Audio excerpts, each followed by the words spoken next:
Russia's war machine is out of gas and out of armor. With no tanks, no APCs, and no protection left, Putin's troops are being thrown at Ukrainian lines bare and exposed. The result? Mass death. This isn't warfare, it's slaughter, and it's getting worse by the day. We take you to Toretsk. Putin has had his eye on Toretsk for quite some time. The Battle of Toretsk began in June 2024 and has been raging ever since as Putin's troops try to take the Ukrainian city, and Russia's forces are slowly getting there. By January 2025, they'd taken about 88% of the city, and the assaults keep on coming. On June 11th alone, a massive 20 combat engagements took place on the Toretsk front. Russia failed in all of those engagements, losing 35 soldiers in the process. But the point here is that Putin is pressing. He believes he can take Toretsk, and he's not far away from doing it.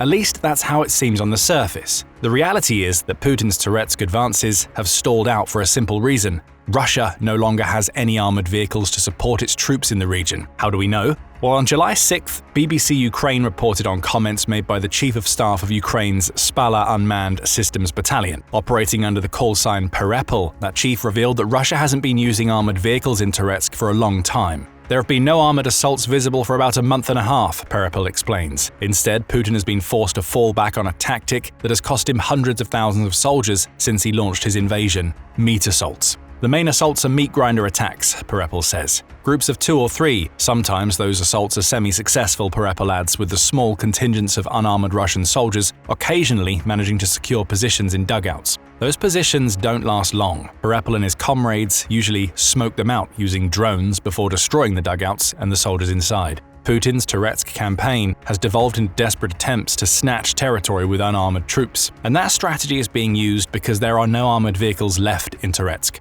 So what, you might think to yourself? Toretsk is just one city across a massive front line that spans over 700 miles. Russia running out of armor there doesn't mean that its troops elsewhere are struggling, right? Not so fast. Toretsk is a microcosm of an emerging armored vehicle situation that Russia is attempting to deal with throughout Ukraine. While Putin has armored vehicles elsewhere, he's losing them at such a rapid pace that his military is on the verge of ending up completely naked. The meat assaults in Toretsk aren't unique. Putin has been using them throughout the war whenever his army runs out of equipment. And given the state of Russia's armored vehicle situation right now, those meat assaults may soon become Putin's only means of taking Ukrainian territory. David Axe certainly seems to think so. The former Forbes military correspondent took to trench art to blare the headline, "Mark the date, Russia is now functionally out of armored vehicles." Axe makes the point that Russia has lost around 20,000 combat vehicles since the beginning of the Ukraine war, meaning that most Russian troops are no longer fighting with the protection of armor on any meaningful scale. Instead, they're lucky if they have any armor at all, with some, such as those in Toretsk, being forced to launch assaults without any sort of protection. Writing for the National Security Journal, Isaac Seitz says that he was initially dubious about Axe's claims, but as he kept reading what Axe wrote, he realized the point being made. Russia isn't out of armored vehicles, it still has thousands it could use in Ukraine. The problem Putin faces is that a combination of attrition and poor rates of vehicle production means that Russia can no longer maintain a fleet of armored vehicles that is large enough to allow it to make any meaningful gains in Ukraine. Russia's losses have been massive. Though both Axe and Seitz quote a figure in the region of 20,000 vehicles, Ukraine's Ministry of Finance says the number is much higher. It says that Russia has lost 22,969 of its armored fighting vehicles as of July 9th, with 2 more being lost on July 8th alone. Adding to that is the loss of 11,000 tanks, creating a total armored vehicle loss of 33,969. Bear in mind that the Ukraine war has been raging for approximately 41 months. That means Russia has been losing armored vehicles at a rate of about 828 per month. For a while, Russia was able to keep pace with these losses. With tanks, for instance, Russia claimed to be producing about 1,500 per year in 2024, Seitz says. This was at a time when it was losing about 1,400 tanks per year. But even then, there were problems. Most of the 1,500 tanks Russia was producing weren't new.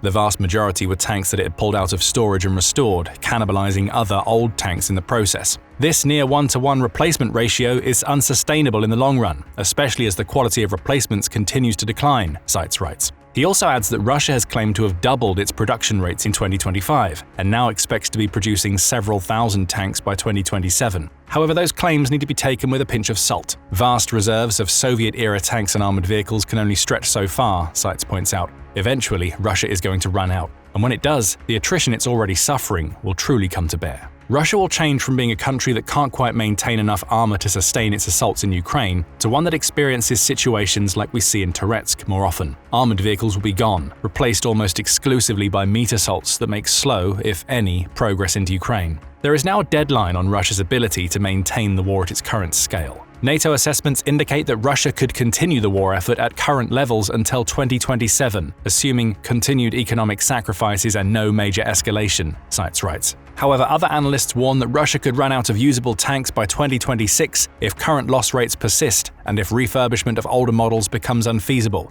While Russia may be able to suppress domestic dissent and continue fighting, the opportunity costs, economic, political, and military, are mounting. The long and short of it is simple. Russia's armored vehicle situation is already dire, and it's only going to get worse from here. What does this mean for Russia? We'll start with the meat assaults we've already mentioned. As we said earlier, these assaults are nothing new for Putin. Even back in January 2024, CNN was reporting on what it called Russia's relentless meat assaults that are designed to grind Ukraine down by forcing its troops to expend ammunition. The concept is simple. Putin doesn't care about his soldiers, so he sends them in waves, often unarmored, to serve as cannon fodder. The more casualties Ukraine inflicts, the more ammunition it's forced to use. Eventually, the Russian assaults succeed, not because of any tactical superiority on Putin's part, but because he's willing to sacrifice thousands of his soldiers to get what he wants. Putin's lack of care for his soldiers was evident back in 2024. Nobody evacuates them, nobody takes them away, a sniper operating under the codename Bess told CNN in January 2024. It feels like people don't have a specific task, they just go and die. About 7 months later, more Ukrainian soldiers were talking to the media about this brutal Russian tactic. One of them was Lieutenant Colonel Anton Bayev, who serves in the Kharkiv Brigade of Ukraine's National Guard. In July 2024, he told the BBC, "The Russians use these units in most cases purely to see where our firing equipment is located and to constantly exhaust our units. Our guys stand in positions and fight, and when 4 or 5 waves of the enemy come at you in a day, which you have to destroy without end, it's very difficult, not only physically, but also psychologically." Fast forward to February 2025 and things haven't gotten much better for Russia's troops. In that month, United 24 media reported that Putin had started using another new practice. He'd started sending what United 24 calls the walking wounded back into battle. Those wounded soldiers who should have been in hospital recovering from their injuries were instead being deployed in human wave assaults in which they were practically helpless. Just more warm bodies hobbling around until they soak up some Ukrainian bullets. These meat assaults have taken their toll. In mid-June, Russia officially passed the 1 million casualties mark, which is the most it's lost in a single conflict since the brutal attritional fight in which it engaged during World War II, and now Russia is running out of armor. Right now it has enough to sustain smaller meat assaults against Ukraine's territory. But as Axe and Sites point out, that can only last for as long as Russia has stockpiles of the Soviet-era equipment it's been restoring to send to the front lines. Once that equipment runs out, there will be even less armor to go around. Putin won't stop his meat assaults. That means the million casualties Russia has experienced thus far during its invasion might end up looking like a drop in the ocean. After all, those first million died even though Russia had plenty of armor. Many more who would have survived Ukraine's counterattacks in the past will get swallowed up into the meat grinder Putin has created once the armor runs out. Let's come back to a point we mentioned earlier. Russia has lost at least 20,000 armored vehicles fighting in Ukraine, and perhaps even more if Ukraine's Ministry of Finance is to be believed. While that obviously means bad things for Russia's future, we're already seeing the impact these massive losses are having on Russia's troops. Toretsk and its lack of armor is just one example. There are many more, as T90M reported back in February. Take donkeys, for example. Russia has been mobilizing donkeys along with some horses to shuttle equipment back and forth during the Ukraine war. Russia is trying to play all of this off as normal, T90M points out. It quotes a Russian lieutenant general named Viktor Sobolev, who says, "Now there are great difficulties in providing units and subdivisions, including assault units and groups, with ammunition, military equipment and food. And if some methods are used, such as donkeys, horses, etc., to deliver ammunition and other property to the front line, it's normal." He may not have meant to, but Sobolev has revealed that Russia doesn't have enough vehicles to shuttle equipment around. There are great difficulties, he says, which appears to be code for Ukraine has destroyed so many of our vehicles that we need to use donkeys and horses. Thankfully, there seems to be no evidence of Russian soldiers riding into battle on the backs of these beasts yet. But it is trying to deal with its armor crisis in another way. It's sending soldiers into battle in compact cars. T90M also reported on this back in February, sharing photos of Russian troops driving what appears to be a Zhigulis in Ukraine. These are compact cars dating back to the Soviet era that were never meant for use on the battlefield. They're not even new cars. Russia is sending soldiers to fight in vehicles that were already considered substandard decades ago and are now little more than cannon fodder for Ukraine's drones and artillery. Similar news has also come from Forbes, with the previously mentioned Axe reporting in March that Russia is also using Lada vehicles. Again, these aren't armored cars. They're vehicles a Russian could buy off the lot back home, and they're being used in Ukraine. Axe's report covered a Lada that had gotten itself caught up in the snow and muck of Ukraine, leaving it stranded until Ukraine destroyed it. These are the types of vehicles and animals Russia is already using thanks to its armored vehicle problem. And as with the high casualties being caused by Russia's meat assaults, this is a problem that's only going to get worse as Russia's Soviet-era stockpiles are depleted. We'll see more donkeys, horses, Ladas, and similar vehicles because Russia has nothing else it can use to transport equipment or soldiers. Still, it's not all bad news for Putin. Despite his many armored vehicle problems, Russia is still building new ones. In fact, it recently introduced the BT-3F Armored Personnel Carrier, or APC, into its ranks. Weighing up to 19 tons and capable of carrying 14 people plus 2 crew members, the BT-3F is brand new and, though not being produced in massive numbers, could at least provide some armor to the soldiers laboring under Russia's growing equipment problem.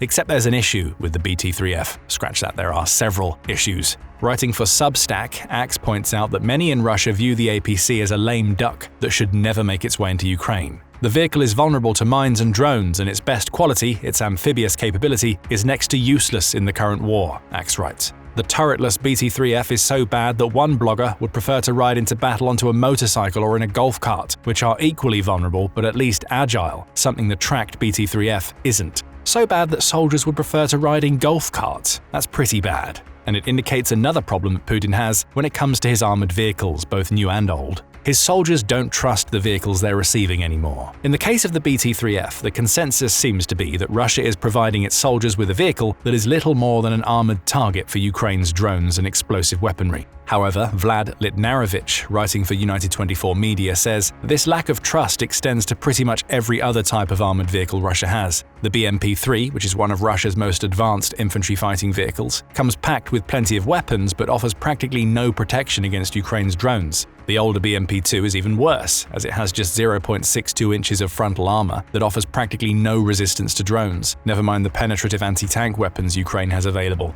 In the BMP-2's case, even small arms are capable of penetrating its side and rear, Litnarovich says. The BTR-80 can't stop rifle or heavy machine gun fire. Russia's ultra-modern T90M tanks are plagued by a defect that causes their turrets to spin uncontrollably, almost like a disco ball, if the tank even takes a small amount of damage. The point here is that Russia's armored vehicle problems aren't new. The only change is that Russia is now running out. Even if it wasn't, its armored vehicles, ranging from the brand new to the Soviet era, are untrustworthy, slow, and almost as likely to put a Russian soldier in danger as one of Putin's meat assaults. Add all of this to a tank shortfall, which we mentioned earlier. Russia has lost around 11,000 of its tanks, according to Ukraine's Ministry of Finance. Therein lies another problem. Russia will not have sufficient main battle tanks to conduct effective offensive operations beyond early 2026 if it maintains the same operational tempo and suffers the same losses as in 2024, Axe says in his July 7th Trenchart article. That only adds to the armored vehicle problem, and it all amounts to one terrible message for Putin. Russia can't keep up its ground assaults at the same rate it's been using them during the first 3 years of the war. And that means that less territory will be captured, more soldiers will die, and Russia's armored vehicle woes will only go from bad to much worse. Still, it's not all good news for Ukraine. If there's one thing Russia still has, it's a distinctive manpower advantage. Axe points this out in his Trenchart article, noting that Ukraine needs to locate around 80,000 fresh troops for its 130 Army, Marine, National Guard, Territorial and Air Assault brigades. It's struggling to find those soldiers, even though the country is mobilized.